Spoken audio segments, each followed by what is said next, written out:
Hi, welcome to Brick and Bricks. I'm your host, Neil, and this is episode 1 of the Yavin temple build. I've been wanting to build this for a long time. I'm still kind of a little skeptic about how I'm going to do this, but what better way to start than just day one, first steps. So in this episode, we're going to start with the ground. We're going to start establishing the right level of what we're going to build everything else off of. Plus, this way, if I want to add a couple trenches here and there, some little pits for rebels to hide in, I thought that would be kind of cool to see as well. We did see that in Battlefront. It was a great game.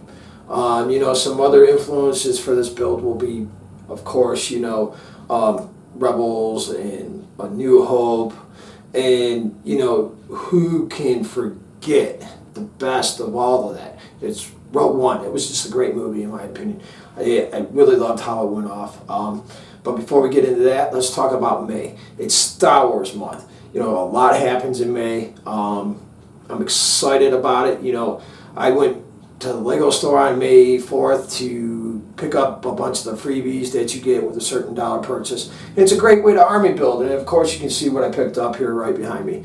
So I'm going to be doing those and some of the set reviews here in the future. And the Lars Family Homestead Kitchen was the freebie when you bought a certain level of value, and it's the first time they've ever offered us Amperu in any set whatsoever. So, for a minifigure collector, it's one great fig to have. It's the first time I've actually seen the mall a little bit busy. Last season we did a field trip to the Lego store, and as you can see, the mall was dead. It's like that everywhere. I don't know why, it just happens. But anyway, so we'll be seeing these in the future, and I did get a couple of these for one of the races, so that'll be fun. But anyway, let's go ahead and talk about the Obi-Wan show that's coming. That's towards the end of the month, May 27th. They're giving us 2 episodes. I can't wait to see that. I've been waiting for that for a long time. What's happening between the end of Revenge of the Sith and Rogue One, not a lot is known. It's Legends. If you want to know what happened in Legends, it's easy material to find. But to make it canon, we're just kind of filling in those plots. A lot of people have been down and on Book of Boba Fett. I had my down points too, but I really thought the series was pretty good. It was Star Wars. What can I say? Boba Fett hit a new level in his life. He wants a family. He doesn't want to be the lone badass anymore, but he's still a badass. And congrats, brother. I loved it. But anyway, Star Wars Celebration, 26th all the way to Sunday. Wish I could go. A lot of money to go. But I'm going to be watching that on the internet, whatever I can find that weekend. So we'll be talking about that in the future. So anyway, let's go ahead and get into this build. All right, my friends, here we are, the beginning. All right, so I've got like 12 of the big light gray base plates here. I kind of threw some bricks on the table here to kind of give myself an idea of how big I want the temple to be. I threw an X-wing on here so I can get a reference on how big some of these doorways are going to be as well. We have lots of reference material to choose from. We got New Hope, we got Rogue One, we got Rebels, which was a great series, by the way. If you haven't seen it, go ahead and watch it. The first season, character development, but it really rolls through 2, 3, and 4. What else? Both Battlefront games, there was the Battle of Yavin, they visited this place many times in comics, and of course, the temple itself has lots of history that we'll go through. So let's just get started in this build. We definitely know that this is on the plateau is kind of plain. There's not really any hills near the temple site. There's lots of different types of temples, but we're only going to build a partial temple here because of the size. So let's go ahead and start putting in some plating. And for the ground, we're going to do 2 blocks below it for leveling, because I'd like to build a couple of trooper pits in here, just because I think it'll look cool. And I got a bunch of other ideas that we're going to be adding to this too. You know, we're going to be using the Skywalker saga as well, you know, for some of the look. So we're just going to get into it. All right, so here we go.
All right, my friends, it doesn't seem like we got a lot done, but in reality we did. This is a pretty big sized table here. We got our layout for our temple. We're doing a quarter build here of the building, of the temple complex. We got a lot of ships we're going to put into this. We know the temple's kind of hollow, so that'll be interesting. And of course, you know, I used 2 blocks for my off the base plate to set my ground levels on, in case I want to do something like trenches, and I would like to add a couple of those out there eventually down the line. And then let's say that, you know, I know this building has flashing doors, and I'm getting ready to figure out how all that's going to work here. And I want to put those grooved indentations for those to lock into this ground. I've got the ability to remove these and change it around pretty easy. Not to mention I still need to add wiring for lights as well. So we'll be getting into some of that in the next video. But otherwise, you know, let's go ahead and take a look at this. Alright, as you can see, it's pretty flat. We're going to keep it that way because we know the complex is pretty flat. This is a military base from a temple built by for a Sith Lord. We do know there's a tomb in here. We talked about that earlier. But like I said, it's pretty simple right now. And as you can see, there's already a lot of material just in this alone. We got Hondo and Naka hanging out. X-Wing, I needed the X-Wing in here to size up how big the spacing and the doors are going to be on the temple. You can understand why. In the movie they were pretty big. So we're going to keep that up. Alright, my friends, you know, do me a favor. I can't grow without your help. You know, if you're just checking us out for the first time, check out some of the other videos I have. And if you're interested in what I've got coming out in the future, hit that subscribe. Just smash the hell out of it, man. I can't grow without your help. You know, if you got a comment or got a good idea on what I could do for this, you know, go ahead and leave that down in the comments. Want to talk Star Wars? Let's talk Star Wars. I love talking Star Wars. You can leave that down there below as well. And always, you know, hit that like, man. Lets me know I'm doing a good job. You know, otherwise, I want to thank everybody for watching and checking me out. Otherwise, I'll see you next time. I'm Breaking Bricks. All right, I'm done.